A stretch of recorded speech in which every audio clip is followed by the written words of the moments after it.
Ma'am. Huwag mong hawakan. Umalis ka na! Tawarin mo ako, nagkamali ako. Sinabi lang umalis ka na eh! Huwag mo akong hawakan! Makinig ka lang sa akin, please. Please. Love, nagkamali ako. Hindi ko na dapat sinikreto yung pagkikita kay Joyce.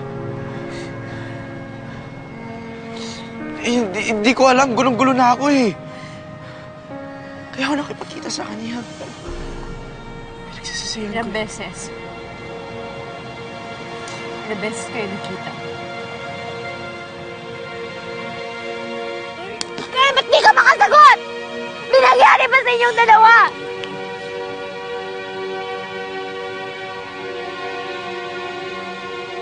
Huwag mo akong hawakan! Pinaniwala mo akong mahal mo ko!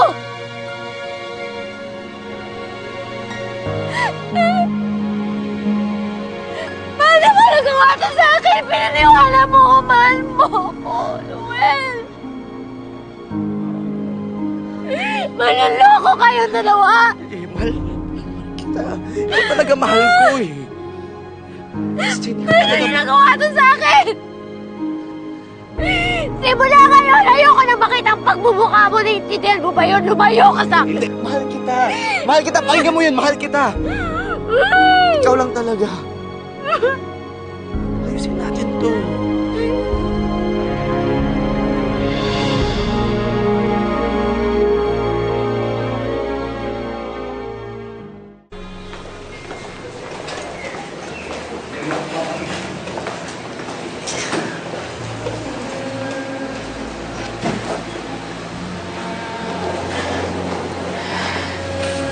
Sim.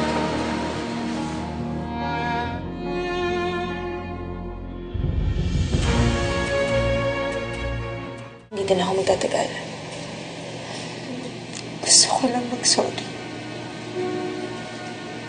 Hindi sa naghuhugas kamay ako. Pero naging biktima lang naman kami ni Noel ng tadhana.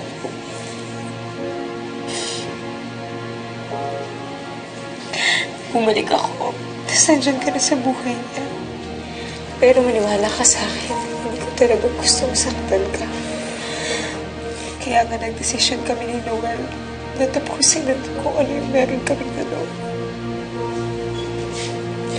Dami mong pagkakataon para sabihin sa akin ang totoo, Joyce. Dami mong pagkakataon para baguhin at tuwid ang mali. Sinungaling ka. Inoko mo ko, ginawa mo ko tanga. Nagkunwari kang kaibigan. Niligtas mo ang buhay ko, pero ikaw din palang sasaksak sa likod ko.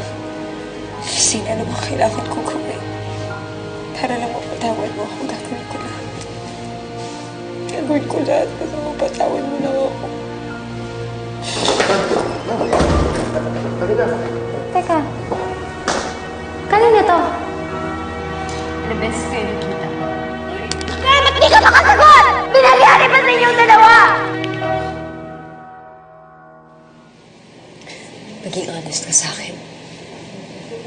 May nangyari ba sa inyong dalawa?